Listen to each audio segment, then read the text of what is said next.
Shalom à tous, mesdames et messieurs, bienvenue sur la Sentinelle TV, toujours là pour nous encourager, nous exhorter, nous édifier ainsi que nous éclairer.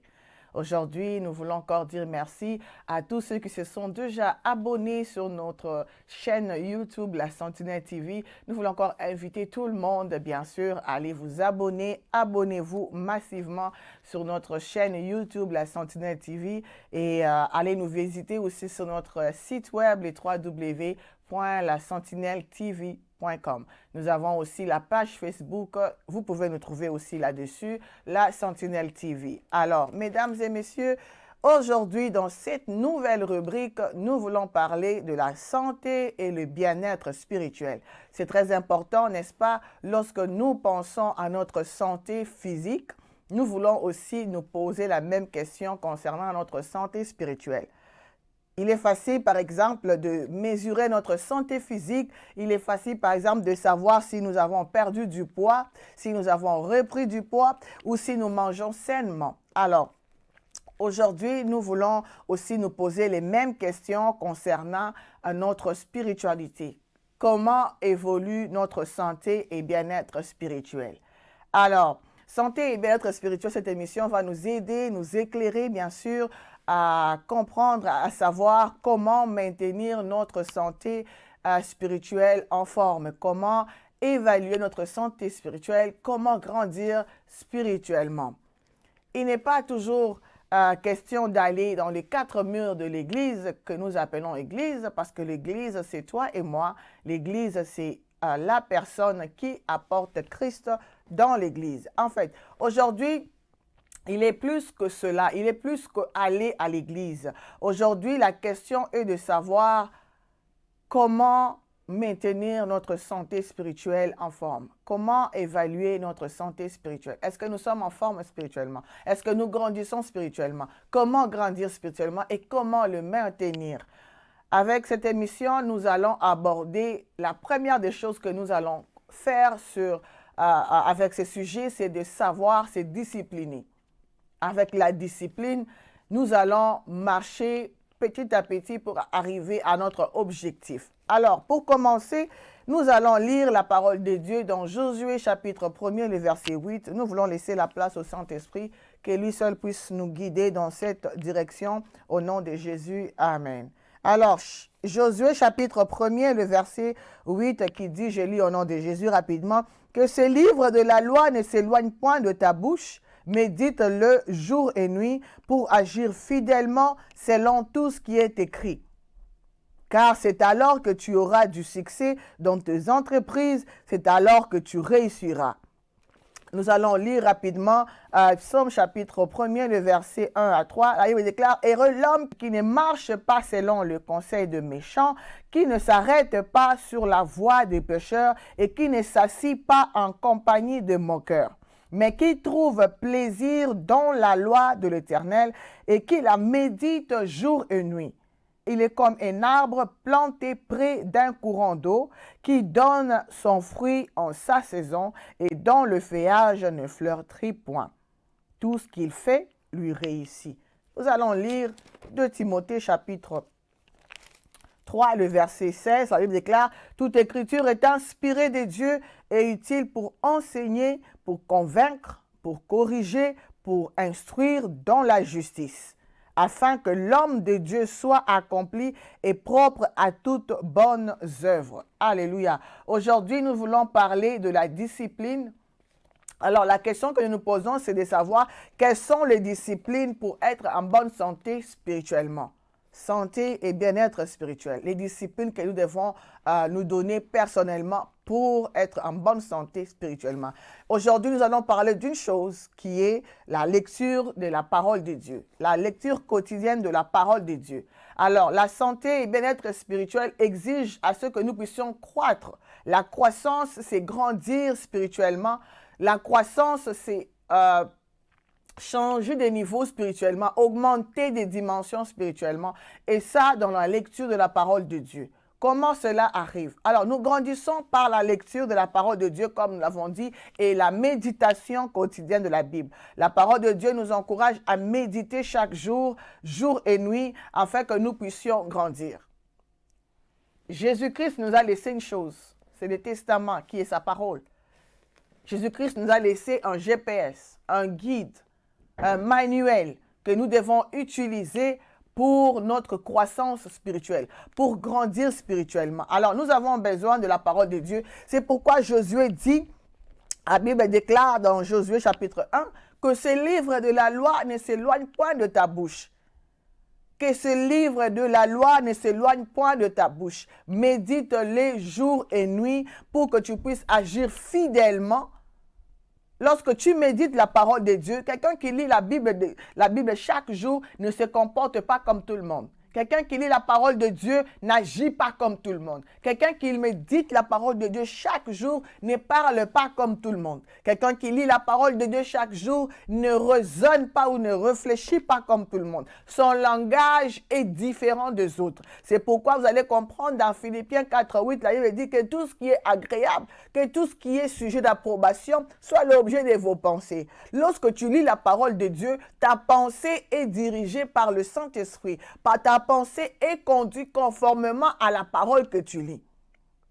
Lorsque nous écrivons dans la médecine, pour ceux qui sont dans la médecine, peut-être je vais donner un exemple. Lorsque nous écrivons quelque chose, lorsque je donne un médicament, je dis tel que prescrit par tel médecin, tel que prescrit. Ça veut dire que j'ai administré un médicament selon la prescription. Alors nous aussi, nous devons nous comporter selon la prescription que Dieu nous a laissée, qui est la parole de Dieu, la Bible. Tout ce qui est écrit là-dedans, c'est une prescription que Dieu nous a faite, que nous devons mettre en pratique. Alors lorsque nous lisons la parole de Dieu, notre marche doit changer. Notre langage doit changer. Notre raisonnement doit changer. C'est pourquoi il est important de nous discipliner pour grandir spirituellement. Tu ne peux pas être un chrétien en lisant la parole de Dieu, mais sans changer ta vie. La Bible déclare, si je vis, c'est Christ qui vit en moi. Ça veut dire que ce n'est plus toi qui vis, ce n'est plus toi qui parles, ce n'est plus toi qui raisonne, ce n'est plus toi qui réfléchis. Tout en toi est soumis à Christ.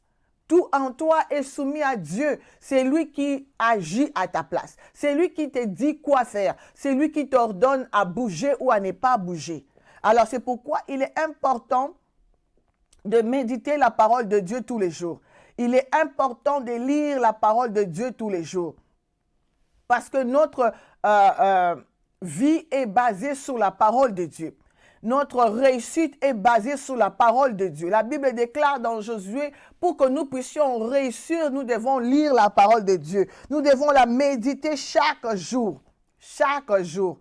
Lorsque nous lisons la Bible, nous allons voir ce que Dieu a prescrit pour nous, ce qu'il a écrit pour nous, ce qu'il a déjà dit pour nous, pour que nous puissions réussir. Il dit pour que nous puissions agir fidèlement selon tout ce qui est écrit.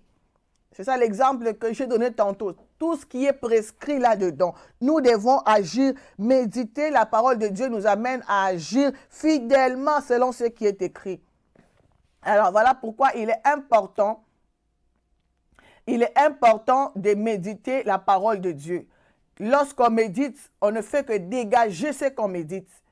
Philippiens 4:8, ce que j'ai dit tantôt, a dit que tout ce qui est agréable, tout ce qui est sujet d'approbation, soit l'objet de nos pensées. Alors tout ce qui sort de notre bouche vient de notre cœur, soit ce que nous disons, soit ce que nous déclarons vient de la parole de Dieu et non de notre chair. Parce que lorsque nous méditons la parole de Dieu, le Saint-Esprit vient nous parler à travers la parole de Dieu. C'est pourquoi la Bible dit que dans ta bouche sortira que des oracles et des bénédictions. Alors, il faut examiner les choses qui sont dans notre bouche. Nous devons examiner nos paroles. Nous devons examiner nos pensées. Nous devons examiner ce que nous méditons en nous. Est-ce que c'est réellement la parole de Dieu?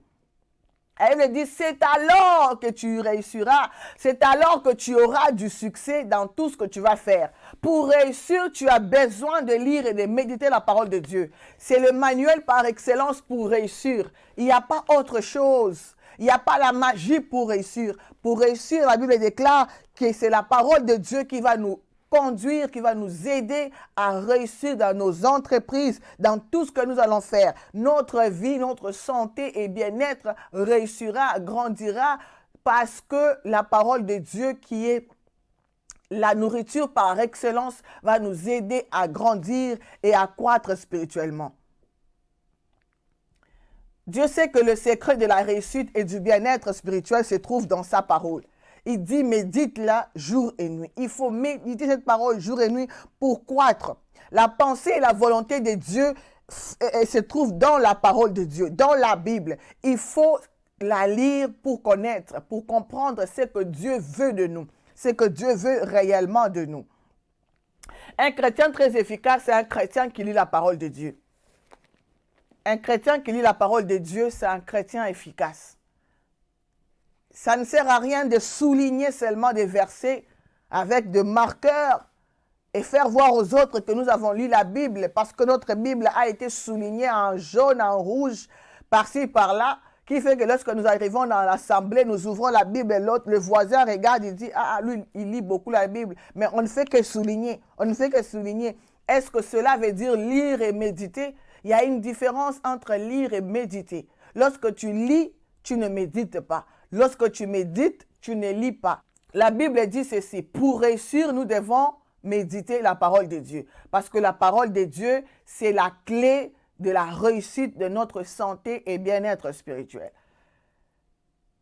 Il faut méditer la parole de Dieu. La parole de Dieu, lorsqu'on la médite, ça veut dire on prend un verset, on lit la parole de Dieu, on rumine la parole qu'on a mangée, on marmonne sur la parole qu'on a mangée, on bredouille sur la parole qu'on a mangée, on se rappelle de la parole qu'on a mangée, on pose des questions à soi-même, on pose des questions au Saint-Esprit, on se parle sur ce qu'on a lu. C'est ça, méditer.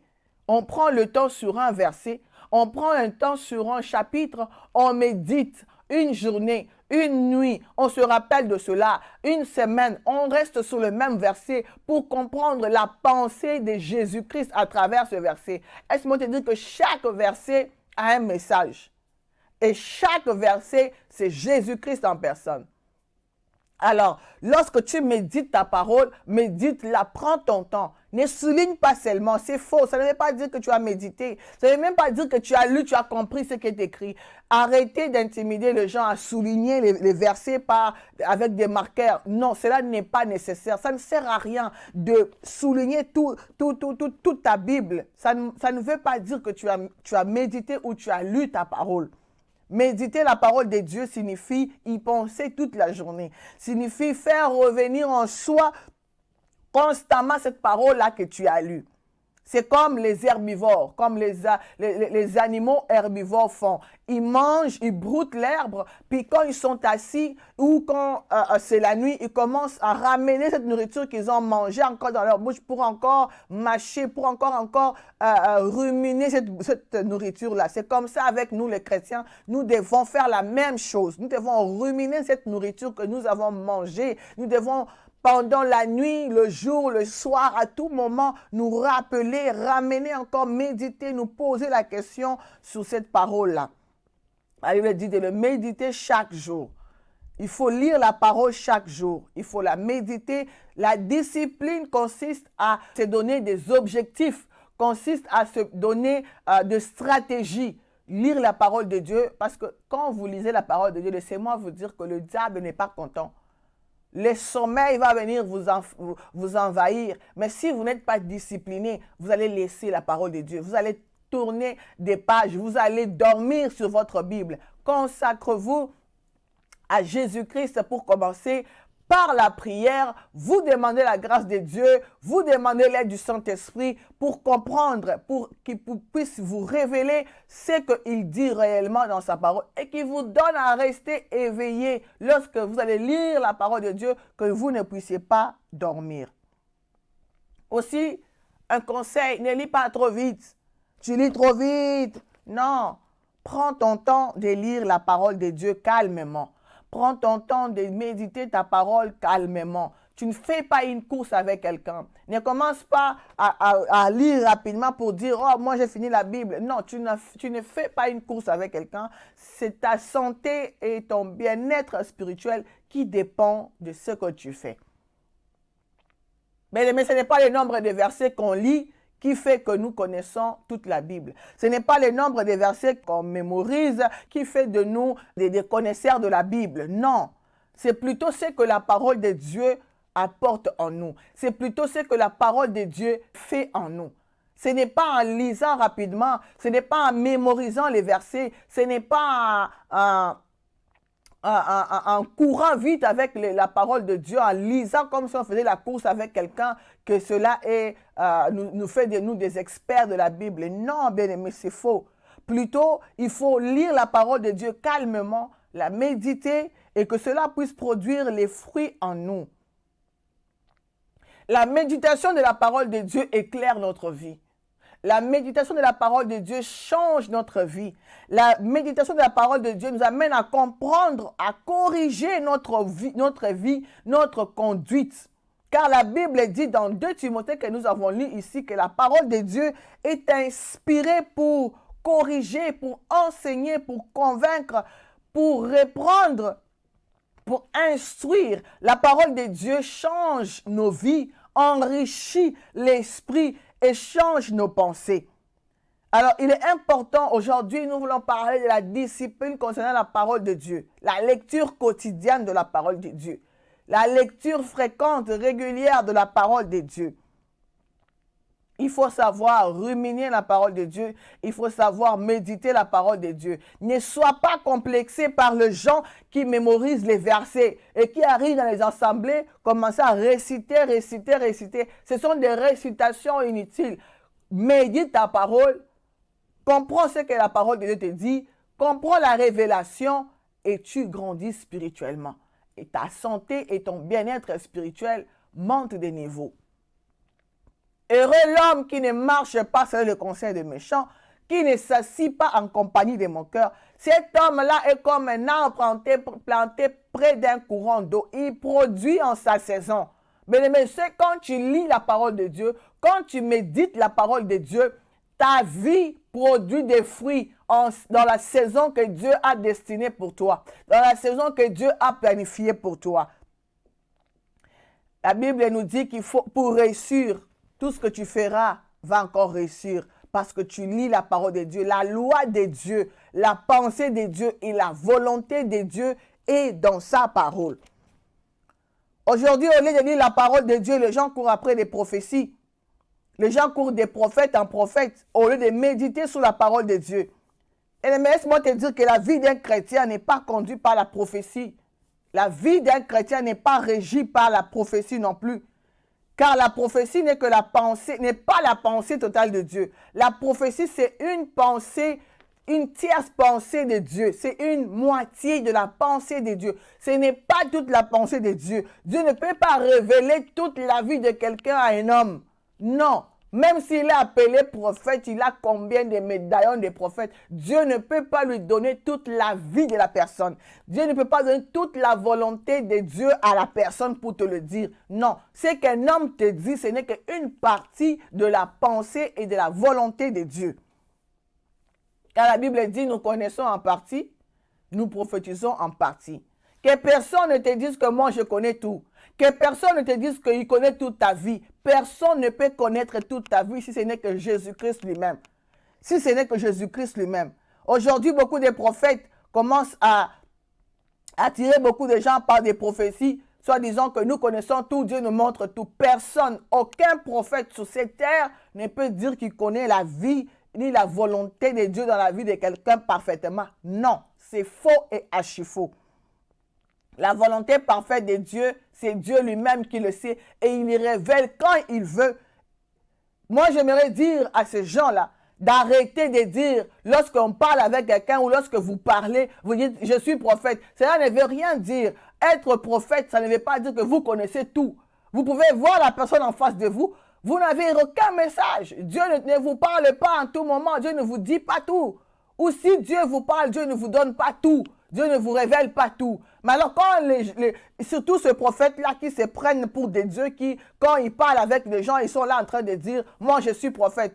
Cela ne veut pas dire que vous connaissez tout. Ça, ce n'est que des intimidations. Je suis désolé, je n'attaque pas les prophètes, je n'attaque aucune prophétie. Je suis juste contre les faux. Je suis contre le faux. Il faut arrêter ces choses-là. Il faut arrêter ces choses-là.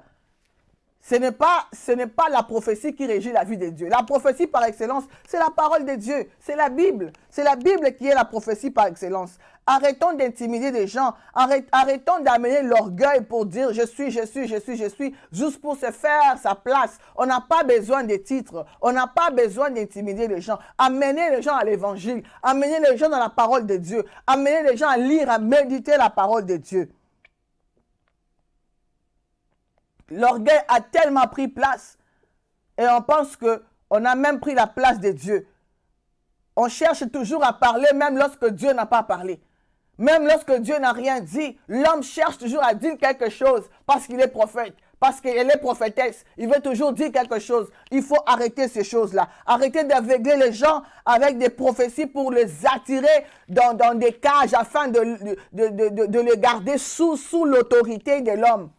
Non, il faut arrêter ces choses-là. Arrêter des stratégies diaboliques. Arrêter ces stratégies jézabéliques qui consistent à mener les gens, à tirer les gens par des messages, des faux messages pour les aveugler, les garder dans ces cages-là pour les contrôler sous la pression humaine. Même si Dieu n'a rien dit, Dieu parle toujours à travers ta bouche. Non, il faut arrêter ces choses-là. Je ne suis pas contre les prophéties, hein, mais je suis contre ces stratégies diaboliques. Il faut arrêter ces choses-là. Aujourd'hui, tout le monde parle avec précision. C'est quoi la précision dans le message? La précision par excellence, c'est la Bible. Le message qui est dans la Bible, avec précision, sans erreur, sans taper à côté. C'est ça la précision. Moi, je suis désolé d'entendre les gens qui parlent, qui disent « on va parler avec précision, on va parler avec précision ». Même le diable donne les dates de naissance, même le diable donne la venue, donne les noms, même le diable donne les vêtements qu'ils ont dans ta maison, même le diable connaît quand tu es sorti, tu as fait ceci, le diable parle aussi de cela. Mais quand on entend les hommes ou les femmes de Dieu dire qu'on parle avec précision parce qu'ils ont donné des dates de naissance, moi, je suis tellement désolé et je me moque de ces choses-là parce que ce n'est pas la parole de Dieu. Mon Dieu que je connais ne peut pas se limiter à me parler par ma date de naissance. Pour que mon Dieu puisse me convaincre, il n'a pas besoin d'utiliser ma date de naissance. Il n'a pas besoin d'utiliser le nom de mon arrière-grand-père. Il n'a pas besoin de tâtonner. Je vois ça. Quand je ne dis rien, oui, c'est ça. Quand je dis non, non, c'est pas ça. Ah, c'est ce que je voulais dire. Arrêtons ces choses-là, mes frères et sœurs. Il est temps, je parle à tous ceux qui s'appellent prophètes, qui se reconnaissent comme prophètes, qui ont déjà fait ces choses-là. Vous allez me haïr, je m'en fous, j'ai fait l'œuvre de Dieu. Repentez-vous et revenez dans la voie de Dieu. Il y a même des gens qui sont dans des cabales juives, qui circulent sur les réseaux sociaux partout, qui prient, qui cherchent les noms, les dates avec précision. Et quand tu rentres dans les églises, vous rencontrez ces mêmes choses-là. Pour me parler de la part de Dieu, je n'ai pas besoin que tu me dises ma date de naissance. Parce que même le diable sait le jour que tu es né. Même le diable connaît ton nom. Le diable peut l'utiliser aussi. C'est avec quel esprit que tu prophétises? C'est avec l'esprit de Dieu. La prophétie par excellence, c'est la parole de Dieu. Arrêtons d'intimider les gens. Come on! Il est temps de changer. Il est temps de changer. Il est temps de se repentir et de revenir à la parole de Dieu. Lorsque je vois mes frères et sœurs être embrouillés par ces choses-là, laissez-moi vous dire qu'il est temps d'ouvrir les yeux. Il est temps de sortir des Babylones. Il est temps de revenir à l'évangile par excellence, qui est Jésus-Christ. Il n'est plus temps de blaguer, bien-aimés. Les prophéties, là, c'est rien. La prophétie par excellence, c'est Jésus-Christ. Comment un homme, un chrétien, peut être embrouillé à ce point-là? À savoir que ce que la personne fait, c'est du mensonge, mais vous êtes là toujours à continuer à écouter ces choses-là. Je comprends aujourd'hui ce que la Bible dit, que beaucoup aimeront ceux qui caressent leurs oreilles. Oui, prophétie, c'est ça, yes, les dates, les noms des gens, les adresses, les numéros, mais le diable le fait aussi. Il n'y a rien d'impressionnant là-dessus. Moi, personnellement, ça ne m'impressionne pas. La Bible me dit ceci, de méditer la parole de Dieu. Parce qu'il y aura beaucoup, en méditant la parole de Dieu, vous allez comprendre que dans le dernier jour, il y aura beaucoup de faux qui s'élèveront en son nom, que lui, il ne connaît même pas. Beaucoup prophétisent aujourd'hui avec des esprits de python. Ils parlent, ils prophétisent. Et l'église est là, les gens sont là en train d'acclamer. Ce n'est pas Jésus-Christ. La Sentinelle TV s'oppose à tout ce qui est faux. Parce que Jésus-Christ n'est pas faux. Jésus-Christ est le vrai. Le Seigneur de Seigneurs, le Roi de Rois. C'est lui qui a donné la vie à la croix de Golgotha pour nous. Il n'y a aucun homme, il n'y a aucune personne qui a donné sa vie pour moi à la croix. C'est Jésus-Christ. Alors je n'ai pas peur de parler de l'évangile. Je n'ai pas peur de proclamer la parole de Dieu parce que quelqu'un ne sera pas content. Non, je viens déclarer aujourd'hui qu'il est temps de revenir à Jésus-Christ. À tous ceux qui me suivent, qui sont prophètes, qui sont pasteurs, qui s'autoproclament, qu'on ne sait même pas la généalogie, d'où est-ce qu'ils viennent. Repentez-vous, revenez à Christ. Lisez la parole de Dieu. Lisez la parole de Dieu, car la Bible déclare, au dernier jour, beaucoup s'élèveront. Et ces jours-là, ils leur diront, je ne vous connais pas. Je ne vous connais pas, serviteurs d'iniquité. Je ne vous connais pas. Alors je rappelle à mes frères et mes sœurs qui peuvent écouter la voix de la Sentinelle TV, de revenir à Christ, de revenir dans la parole de Dieu. La santé et le bien-être spirituel n'est pas régi par les prophéties. Il y a tellement de faux. Aujourd'hui, on a donné de la valeur à ce qu'on ne devrait pas donner. Aujourd'hui, on a donné de l'importance à ce qu'on ne devrait pas même donner. Beaucoup aujourd'hui se font appeler des prophètes parce qu'il y a certaines personnes qui leur ont donné cette occasion-là, alors qu'ils ne pouvaient même pas se retrouver dans ces cadres-là. Mais ils sont là en train de mentir, de voler, d'humilier les gens. Il est temps de cesser ces choses-là. Je me lève aujourd'hui avec la colère sainte pour déclarer à la nation, pour déclarer au corps du Christ qu'il est temps de sortir de Babylone, qu'il est temps d'arrêter ces choses-là parce que Jésus-Christ revient bientôt. Personne n'échappera. Personne n'échappera. La Bible déclare que Jésus-Christ revient bientôt. Il est temps de revenir à la vraie évangile. Il est temps de revenir à la bonne nouvelle de Jésus-Christ, la parole de Dieu. Il faut lire la parole de Dieu. Il faut méditer. Il n'est pas trop tard. Même si tu es connu comment, repens-toi. Repens-toi. Toi, tu n'as jamais commis de fautes. Toi, tu n'as jamais rien fait parce que toi, tu es toi. Quand tu n'es pas là, Dieu n'est pas là. Quand toi, tu viens, c'est quand Dieu arrive. Ah, toi, tu commences même à mener Dieu. Parce que la Bible dit, là où deux ou trois s'accordent en ton nom, cette parole-là, il faut la déchirer, l'enlever. Il faut dire que quand toi, tu arrives, c'est quand toi, tu amènes Dieu. Arrêtons ces choses-là, mesdames et messieurs. Mes frères et sœurs, c'est triste. Moi, je suis révolté à ces choses-là.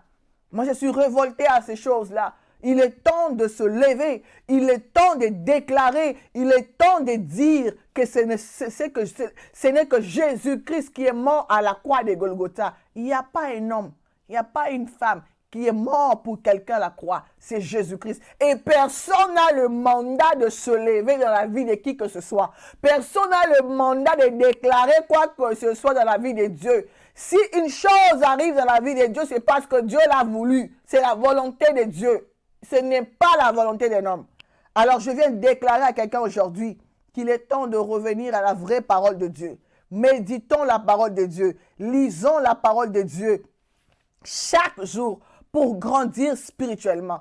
Aujourd'hui, la santé et le bien-être spirituel est abîmé, est détruite. Nous avons pris beaucoup du poids spirituellement avec des mauvais enseignements, avec des mauvaises prophéties, avec de mauvaises influences.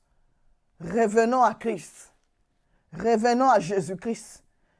Ce n'est que la parole de Dieu qui nous révèle la volonté de Dieu.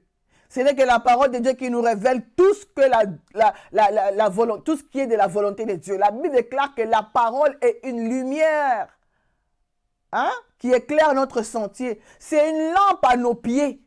Alors, pour grandir et pour marcher sainement dans la voie de Dieu, il faut lire la parole de Dieu. Nous devons méditer la parole. Nous devons revenir à la parole. Je n'ai pas besoin de la prophétie. La parole de Dieu, la prophétie. La parole de Dieu me dit déjà tout ce qu'un homme peut me dire. Il n'y a rien qu'un homme peut dire qui n'est pas dans la Bible ici, là. Il n'y a rien, il n'y a rien.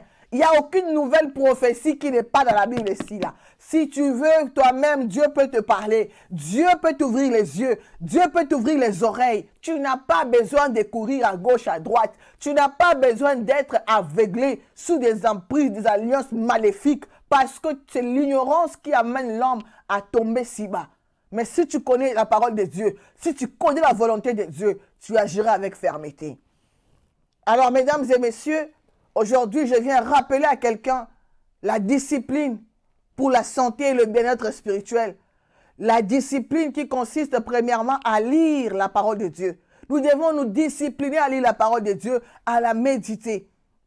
Comprenez que la volonté de Dieu, c'est la parole de Dieu. Ce qui régit notre vie, ce qui nous conduit, qui nous donne la force, c'est la parole de Dieu. Laisse-moi te dire, fortifie-toi et prends courage. Lève-toi et marche. Lis la parole de Dieu et tu réussiras. Lis la parole de Dieu et tu grandiras. Lis la parole de Dieu et tout ce que tu feras, tu réussiras. Personne ne peut bloquer ta vie. Personne ne peut bloquer, fermer pour toi une porte lorsque Dieu n'a pas fermé. Aucun homme n'a le mandat. Ce n'est que Jésus-Christ. Alors n'aie pas peur. Lève-toi dans la parole de Dieu. Médite jour et nuit. Lis la parole. Prends un verset chaque jour. Demande l'aide du Saint-Esprit. Lis. Médite. Pose des questions au Saint-Esprit. Pose des questions au Saint-Esprit et il te répondra. Il te parlera. D'une manière ou d'une autre, il te parlera. Alors que Dieu vous bénisse, mesdames et messieurs.